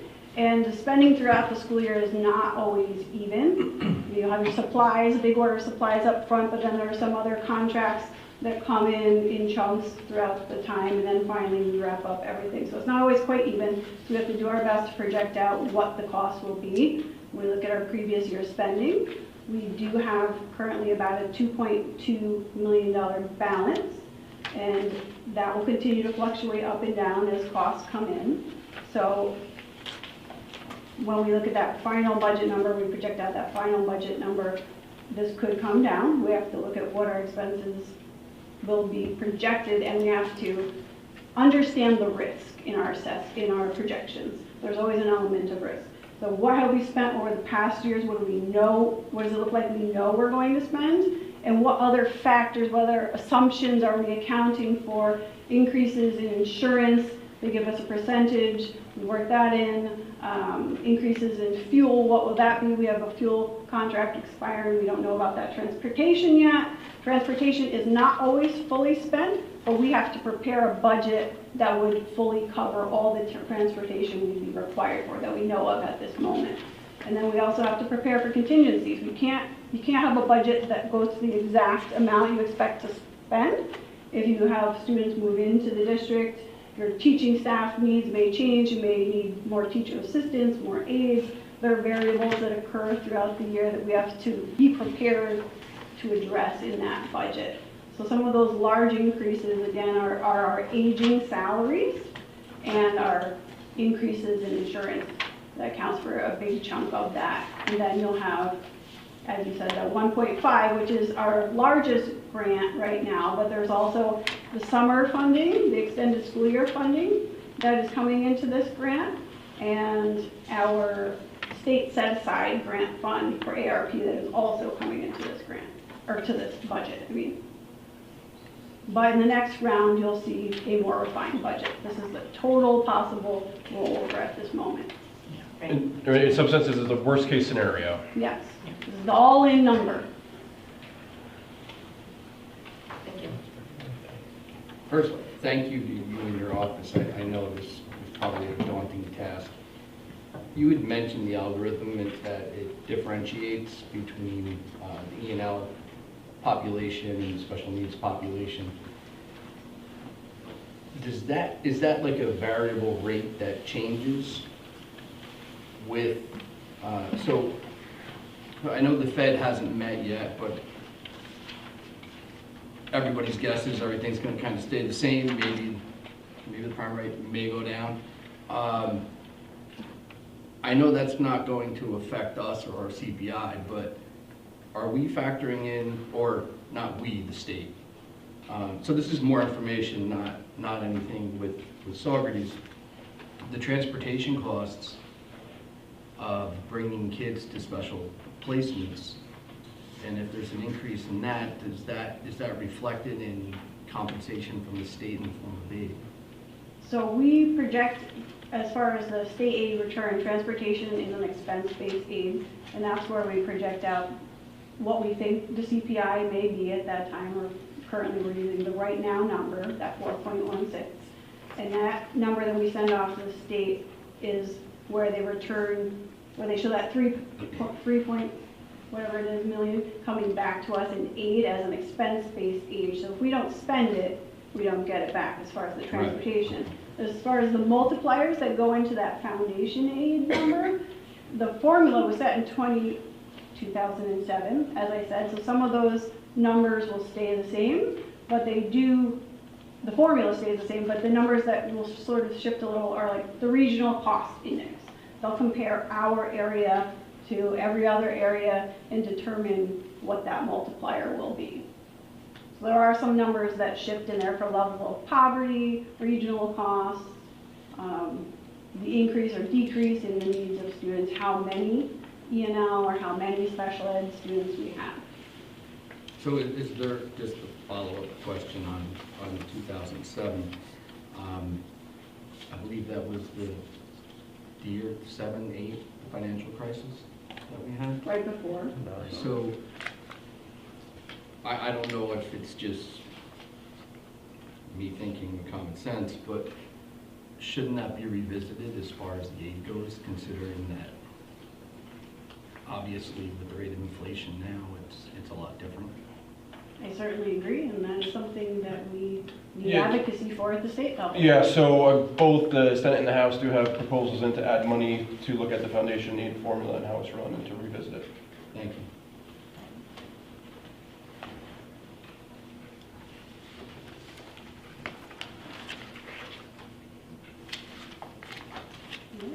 Thank you, Ms. Mills. Great presentation. Appreciate it.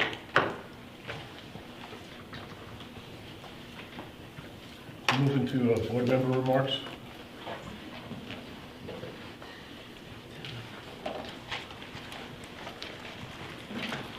Mr. Walt. I'll start off by thanking Ms. Mills for that presentation. I didn't have any immediate questions, but I do appreciate the thoroughness of the work that is involved, the work that is ongoing, and how many times you're going to revisit this, you know, as this information does, you know, continue to trickle out. I do hope that our advocacy efforts are going to, you know, produce some fruit. And I say our advocacy efforts, I'm talking probably about every educational organization, professional association in the state of New York has been heard pretty extensively in Albany. So, you know, I'm optimistic, as I think everybody else should be, that we won't have to see some of the perhaps dramatic cuts associated with, as Dr. Ursig mentioned, the initial budget is oftentimes a worst case scenario. So thank you for that. I'd like to thank Ms. Rapport Summer. Did I do that correctly? Thank you, very thorough. Unfortunately, I felt like I was taking a trip down memory lane with that audit.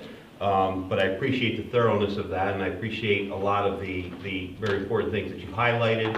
I think from that it's probably very, I don't want to say no, there is nothing easy, and there's nothing easy about special education, but at least identifying a path, you know, for some action and developments, you know, within our special education department. So I appreciate your work. Thank you very much. I'd like to congratulate our scholar athletes. I can't speak any more than anyone has spoken about the work that all of our athletic teams have done in terms of, you know, the success of the seasons, but ultimately boiling it right down to the essence of what we're doing. Scholar athletes is a tremendous achievement as well. So to have that much athletic success compounded, or I think, yeah, success compounded by the fact that these are also students that are meeting every measure of the mark in terms of what they're supposed to be doing academically is great. I was very fortunate with my wife to attend the play. Again, as Dr. Ursig mentioned, just quite extraordinary, and it was especially satisfying as well, having been in that auditorium for, you know, many times throughout the years, to see the work of the board that I'm on, but even the board that certainly precedes me, come to fruition in terms of the seating and the elements of the project, the construction project that is in that auditorium. It's definitely a worthwhile trip down there if you have not seen it. And one final thing I'd like to just say, Dr. Ursig mentioned the 67 folks that showed up for our strategic planning workshop. I'm saying this independently, right, as an individual board member, how much I appreciate that, and I feel compelled to say this simply because of the fact that, on a personal note, one of the things that's gone on, for us in our family is I've had the great benefit of having my grandchildren move into our home, and for a brief period of time. But invariably, for those of you that have worked in schools long enough, you understand this, I promptly got a pretty exceptionally ill, and it lasted about 3 weeks. And everything about this strategic planning workshop is the type of thing that in various conversations since my time on the board, I have certainly intimated and oriented toward understanding that this is a great way to go about things. To bring all of your community members together. So seeing how much success was happening with this process and hearing about 67 people that are interested in charting our future with our brand new administrative team, as it were, it was very, very exciting, and I'm sorry to say that I wasn't able to be there. I wish that I had been, but I value all of the input and all the folks that did put that extensive amount of time in for that work. And again, knowing full well that work is ongoing. So those are just some comments that I'd like to share. And I appreciate all of you that have come here tonight. Thank you. Anyone else?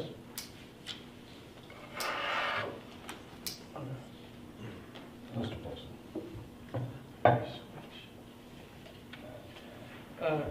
On a lighter note, from after that budget, I want to thank Mr. Giotiano for doing the ski and snowboard club again. We just had the last session. There's 6 of them over the winter. If you guys ever want to have your kids learn how to ski or snowboard and not have to be there, it's much easier as a chaperone to teach than it is to teach your own kids. Take it from me. I was not able to get my kids off the bunny slope, but this year I got 4 kids off the bunny slopes onto blacks. So send them out there. They just get to take the bus up and the bus back home. You don't have to worry about a thing. So that'll be next year starting in January. So thanks again to Mr. Tiano and all the parents who helped make that happen. Anyone else? Okay, Board President's remarks. Ms. Summers, thank you for your presentation. I'm glad to hear that you really found our community something special. Tell your family and friends to move in, especially those with kids, so we can increase our enrollment. That would be helpful. I want to thank Mr. Polston for all the work he did to make Les Miserables happen. If you hadn't been there, the set designer was actually the person who designed the set for the original play in Manhattan, and it was quite a presentation. My family and I, if you come out of a musical, we just sang to each other for the next couple of hours until we got sick and tired of it. It was a very altered reality, but to think of the effort those kids put in for weeks, months to learn, not only to memorize their lines, but to take a risk of singing in public before people for 3 days straight. I just can't imagine how exhausted they were when Sunday evening finally shut the production down. They did great. At the same time, while I was at the play, I was getting updates about the basketball game, and our guys fought valiantly to make it to almost the Final Four. All of our student athletes, I was having a conversation today with somebody, and we're really fortunate to live here. The community comes together when you see all the horrendous things that are going on in the world. We have a great, caring community, and we really lift up our students, and I'm glad to be a part of that.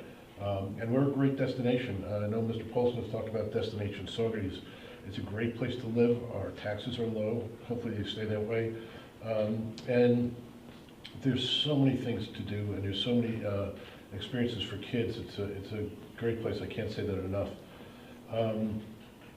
Last week I went up to Albany with the school administrators to lobby, and I learned a lot about the budget process, and it's crazy. the governor put out this proposal where we were all going to be cut. Half of our school districts across New York State were going to lose money. And what happens with that is that our business office, our superintendent, start cringing because you start thinking, well, how can we maintain programs? Well, we can't. We're going to have to lay off people. Well, who do you lay off? How do you make those decisions? And it's kind of a moral dilemma, because in New York State we have a Democratic governor, but when I went up to lobby and I met with several of our senators and assembly people, they're all Democrats, and they're saying, no, that's not going to happen. We go through this. This is like a song and dance. We're going to restore, and we're going to increase a little bit more. So my question to them was, then why put us through this anxiety? I've got people that are staying up late at night wondering about their jobs. There's a tremendous amount of anxiety. I talked to administrators from across the state. This process is not right. So I was glad to see that the preliminary report for the Senate's response to the governor's budget and the Assembly's response is that they're going to restore those cuts that the governor proposed and add a little bit more. The other thing that both the Senate and the Assembly said they were going to do was donate, earmark $1 million to study foundation aid. Foundation aid sounds good, but it's really not fair across New York State. In Westchester County and some of our wealthiest districts, they can get by without state aid. They bring in so much money and they have so much enrollment, they don't need state aid. Districts like Saugerties are very dependent on state aid. So when the governor makes a cut, she makes a proposed cut to the poorest districts across New York State, which impact the poorest students in New York State. And that needs to stop. So hopefully, I don't know who's going to do the study for $1 million. I'd certainly volunteer to do it for like half that. But we need to have a fair system of funding in New York State so we don't go through these dilemmas. The other thing that the governor proposed was for the school districts to report out on their efforts to put FAFSA, the free application for federal student aid. That's being generated from John King, who's the chancellor of New York State Schools. John King used to be the Secretary of Education for the federal government. He could have reduced that application and made it more simple. When I was driving up to Albany, there's a car dealership, and they mentioned that if you want an application for a car loan, fill out a 5-line credit application. Well, for those of you who fill out the FAFSA form, it takes days of wrenching and going through and rebooting your computer, and it's a horrible situation. Chancellor King wants school districts to take the burden of dealing with this complicated application, meet with students 4 times a year, and assuming that students fill it out. Well, if you've ever filled out a FAFSA application, your student doesn't fill it out, you fill it out. And it's a cumbersome process. Well, there's financial aid that's being left uncharted, untapped, in the amount of, I think, $40 million left on the table for New York State students. What needs to happen, rather than imposing an unfunded mandate on school districts to meet with students and their families 4 times a year and then be held accountable for that, that FAFSA process needs to be simplified. So we're still looking to advocate that rather than putting the burden on the school districts, simplify that process. We also advocated for a salary cap waiver because there's at times hard to find administrative positions, hard to find teaching positions, and you look at your experienced retirees to bring them in. What happens in the case of an administrator in a building, if they're out for some reason, you can bring in a retired administrator, but once they hit that $35,000 salary cap, you have to bring in another one. So rather than having 3 or 4 administrators or 3 or 4 teachers for a student if there's an outage, we want one person in all year long so there's continuity for the students. It just makes common sense. So if anything, if you want to advocate for education, thank your assembly person, thank your state senator for coming to the assistance of the Saugerties School District and tell them to keep up the good work. And if you want to talk to the governor, say, what were you thinking? The other thing that concerned me last week, if you saw the State of the Union address, was that President Biden mentioned, and I want to raise for all teachers across the country, and it was a tremendous amount of applause, but he didn't explain how to do that. I cringe when I hear somebody advocating for a check that they can't cash. We have our teachers do get raises, they do get salary steps. It's not like we're holding them back, so I just wanted to clarify that Saugerties is behind funding teachers appropriately and by contract. But what you heard on the national front may not take place because there's no way for the federal government to mandate salary increases across all states for all teachers. So just keep that in mind. And I think with that update on the news, I'll end my remarks and move into our next part of the agenda. I'll entertain a motion to approve personnel, instructional, and non-instructional item J1 up to item L14.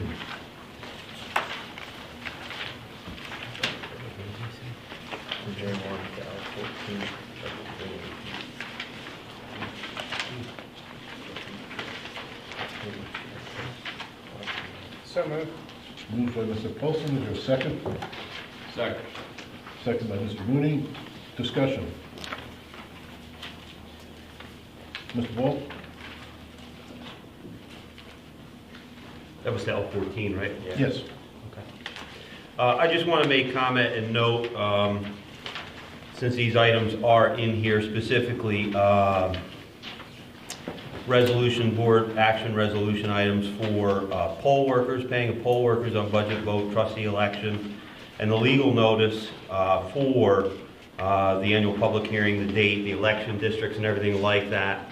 And just make everybody aware and be reminded that we do have 3 board seats that are available this school year. When I say available, that means that those are 3 seats that are seeking to be filled, as well as, you know, the support of the budget. So in the past, we have put ourselves out there, and I think we're going to do that again, that if people are interested in running for board seats, really, I think any board member that you see here, any board member that you know that existed in a previous life, it's a good idea, if you're interested in that kind of service, to come speak to one of us, several of us, all of us, if that's something that you're interested in. And again, just be aware that that's coming and pay attention to those deadlines that are upcoming. Thank you. Ms. Villarosa? Yes, I just wanted to point out to, I think it's K5, when we talk about budget transfers. Just one thing I wanted to point out and recognize that there, and as also shown by the budget presentation from Ms. Mills, that there is a lot that goes on behind the scenes in supporting the school district and all the things, good things that are going on here. And one of those definitely within the budgetary process is ensuring that there's fiscal accuracy between the budget lines and what's being budgeted versus what's being expensed. And between last board meeting and this board meeting, we're approving about $3 million in budgetary transfers.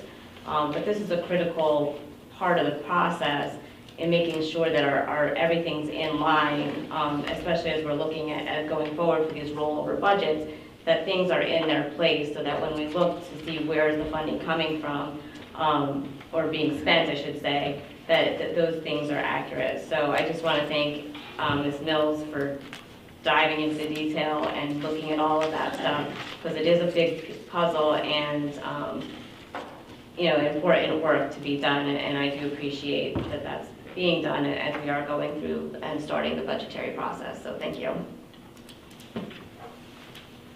Any other discussion? Just a comment, just to remember that April 8th is a give back, so pay attention to the calendar. Anyone else? No further discussion being heard. I'll call for a vote. All those in favor say aye. Aye. Committee reports. Audit committee? Yes. We met on March 5th, and we went over a few things. We approved the meetings of the last meeting. We talked about the internal audit, where we're still waiting from the internal audit advisory firm to provide the results from the risk assessment last year, and what dates are going to start for this year. So there'll be more to come on that.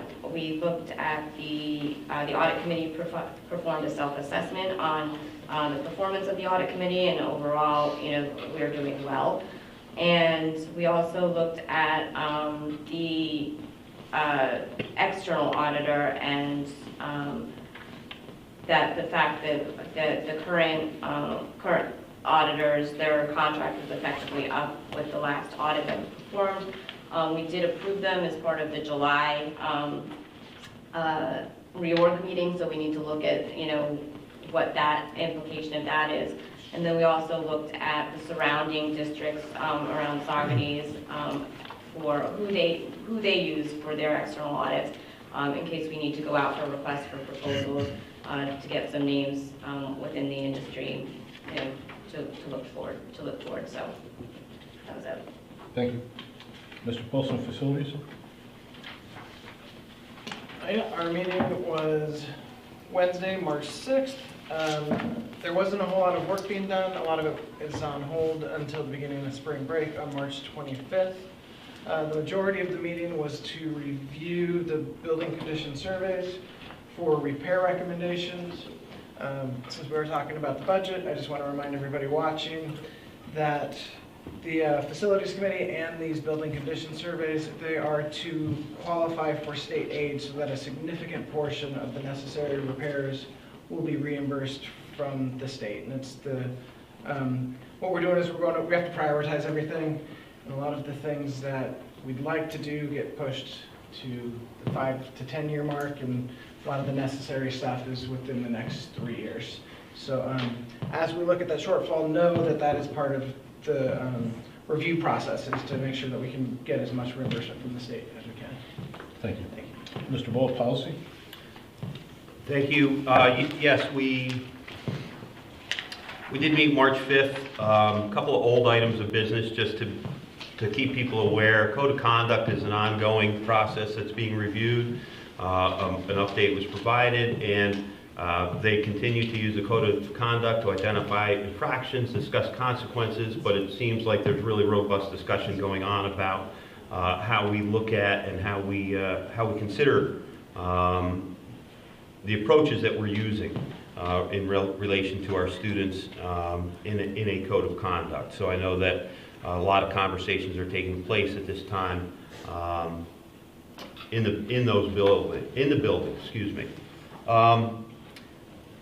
Beyond that, you see a lot of policies that were just in this particular agenda tonight that we have brought up for discussion, and some of those items obviously were approved first reading, some of them haven't been approved second reading. Topics coming up potentially for the future, we have and are continuing to talk about a board charter, a board policy committee charter, very specifically. So we're looking at 1 or 2 examples just to kind of codify what our specific policy committee is going to look like, and you know how you would replace members, et cetera, the composition of that team. So that's some ongoing work. We're also going to be looking at our transportation of students policy, which has a lot of ramifications across every grade level. So that is a conversation that's coming up in the next policy meeting, possibly even beyond. And then some future topics that have been mentioned, potentially looking at and really at least beginning to assess, you know, the nature of artificial intelligence. And that seems like a pretty broad statement, but how it impacts instruction, how it impacts student learning, how it impacts how students are able to engage and participate in knowledge gathering and learning in this day and age. So that's a topic that's going to hopefully come up with some robust conversation, as well as taking a look at diversity, equity, and inclusion, which I think is an important topic for all of us in education. Certainly in light of listening to and paying attention to, you know, something like our special education audit, you know, when we think about things like inclusion, you know, we have to remember that we're talking about all of our students that are E&L, ELL, we're talking about special needs students, we're talking about students with related service needs. So it's a very big, broad topic, far more broad than a lot of people sometimes give it credit for, and I think that's a topic that we're going to be tackling in the future as well. Our next meeting will be April 2nd, and you can find that information on the school website as well. Thank you. Board operations, we met just before the board meeting. we're in the process of developing our own board operations manual. It's kind of like an owner's manual for being a board member. When I started education, I met one of the first school resource officers, Don Snuff, who's a police officer in New Jersey. And he said one of those things that stuck with me for the rest of my life, which was never do something that you can get somebody else to do for you. So Ms. Bellarosa volunteered the NISBA Board Operations Manual, and we're refining it to take that manual and adapting it to Saugerties so we don't have to create something from scratch. So today, in an hour, we got as far as page 10 of revising that, and I think we have 22 pages to go, if I'm not mistaken. So our next meeting will be an hour before the next scheduled board meeting, and you're more than welcome to attend. And I will entertain, before we do the public recognition, anybody from the public wishing to approach the podium and comment, feel free.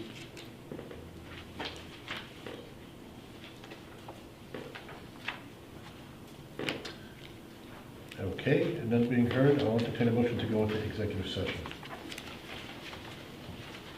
Ms. Bellarosa, is there a second? Mr. Ball, any discussion? None being heard, I'll call for a vote. All those in favor say aye. Aye. Thank you for coming out. We're going to come out just to adjourn the meeting. We don't anticipate coming out to vote on any.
That's Sure. exactly.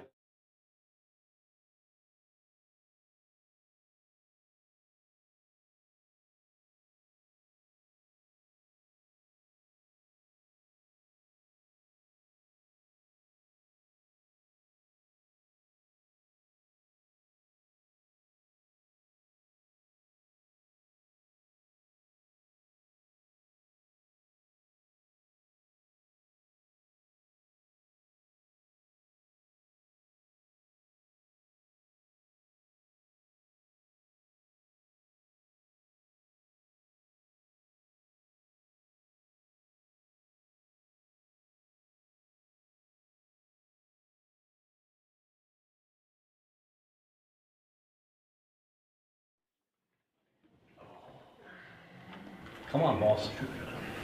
I'll entertain a motion to come out of executive session. So move. I'll second. You got all that? Mr. Ball, seconded by Mrs. Kelder. Assisted by Mr. Riazzi. Yes. Any Facilitated by discussion? Mr. Yahtzee. None being heard, I'll call for a vote. All those in favor say aye. Aye. Motion to adjourn. Moved by Mr. Colson, second by Mr. Riazzi. Discussion. None being heard, I'll call for a vote. All those in favor say aye. Aye. Great. Great night. Thank you guys. Thank you, guys. Appreciate you. Good night, guys.